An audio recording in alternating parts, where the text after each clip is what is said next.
Los aspectos o cualidades del color van a estar determinadas a partir de utilizar el color desde el punto de vista comunicacional. O sea, dependiendo qué color yo vaya a utilizar o qué combinaciones de color utilice, voy a manifestar diferentes instancias. El color yo lo puedo trabajar siempre teniéndolo en cuenta desde la comunicación, desde el punto de vista cultural o desde el punto de vista psicológico. Si yo decido trabajar el color desde el punto de vista cultural, la realidad es que yo necesito una información previa, o sea, porque hay un código que está establecido, donde si yo no conozco ese código es muy difícil que yo pueda leer. Por ejemplo, ¿qué significa el negro en nuestra sociedad? Bueno, claramente el negro significa luto. Bueno, yo culturalmente tengo la información que yo determino que el negro es luto. Ahora, yo me voy a otras culturas o a ciertas culturas orientales, el negro no está asociado con el luto, sino que tiene que ver con la vida, por ejemplo, todo lo opuesto. Por lo cual, a la hora de trabajar el color culturalmente, es importantísimo tener en cuenta que se necesita una información previa. Cuando yo trabajo el color desde el punto de vista psicológico, eso no sucede porque psicológicamente el color incide desde la psiquis, o sea, me va a manifestar psicológicamente algo y va a ser mucho más universal. ¿Por qué? Porque ese efecto se va a producir en Argentina, en la China, en Europa o donde sea, porque incide directamente sobre el ser humano. Por lo cual yo puedo utilizar el color culturalmente o psicológicamente, pero el aspecto psicológico del color siempre va a existir porque no hay forma de escaparle a eso.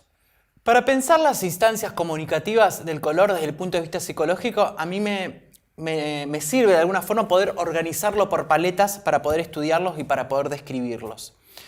Vamos a arrancar a lo mejor analizando los colores ardientes, que los colores ardientes son aquellos que remiten al rojo en su máxima saturación, también pudiendo trabajar con tintes o matices. La realidad es que si yo trabajo la pureza del color o trabajo sus claros oscuros, voy a obtener diferentes efectos dependiendo si está saturado o está desaturado.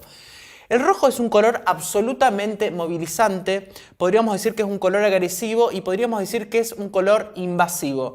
El tema de la invasión es casi literal. Hay toda una necesidad de que uno está rodeado de rojo y pareciera como que el color se va encima. Hay muchos estudios desarrollados a partir de la psicología del color donde han, por ejemplo, en relación al ardiente rojo, han encerrado a personas en una habitación y le han medido la frecuencia cardíaca. Esta habitación casualmente está pintada de rojo y lo que sucede es que la frecuencia cardíaca se acelera cuando hay presencia de rojo. Claramente, la incidencia cíclica del rojo tiene que ver con una movilización a partir de la agresión que me propone este color, por lo cual no hay forma que el rojo no llame la atención. Es el color más movilizante de todos. Yo puedo pensar en otra paleta que tiene que ver con los cálidos, utilizando el amarillo en su máxima saturación o sus tintes y sus matices, en donde el amarillo también va a ser movilizante, también va a tener una instancia de agresión, pero en menor escala que el rojo. Entonces, movilizantes van a ser los dos, agresivos van a ser los dos, pero uno en mayor escala, otro en menor escala. ¿De qué va a depender la elección de uno o del otro? Del efecto. Yo quiero movilizar, quiero agredir, trabajo en un personaje el rojo, me va a dar un efecto máximo, trabajo el amarillo, me va a dar un efecto mucho más sutil de la misma situación. Pensamos en los fríos, iniciándose a partir del azul en su máxima saturación, pudiendo ser su tinte y su matiz. Los azules en general son colores muy tranquilos, mucho más apacibles y son colores con mucha mayor cantidad de frescura y tienen una sensación muy abrupta de calma. O sea, es todo lo opuesto a lo que va a suceder con los ardientes en ese sentido.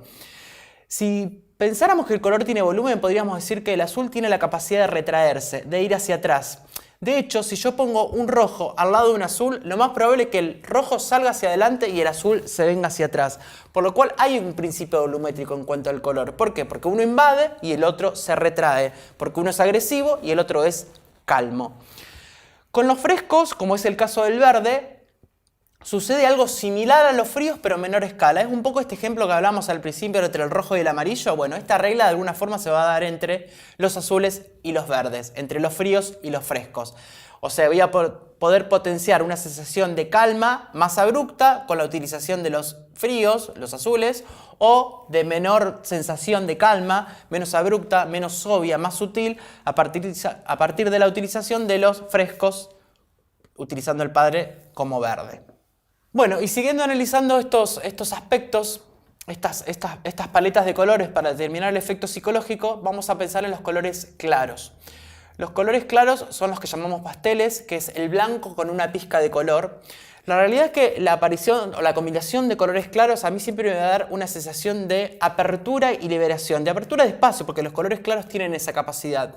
A su vez también los colores claros me dan una sensación de fluidez, me da una sensación de liviandad y me da una sensación de transparencia.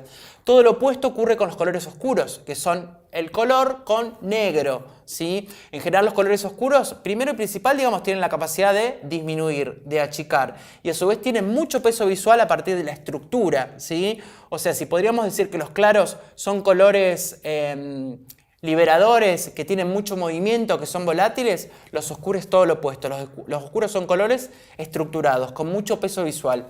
Por lo cual, a la hora de establecer una paleta de oscuros o de claros, va a depender del efecto que yo quiero lograr.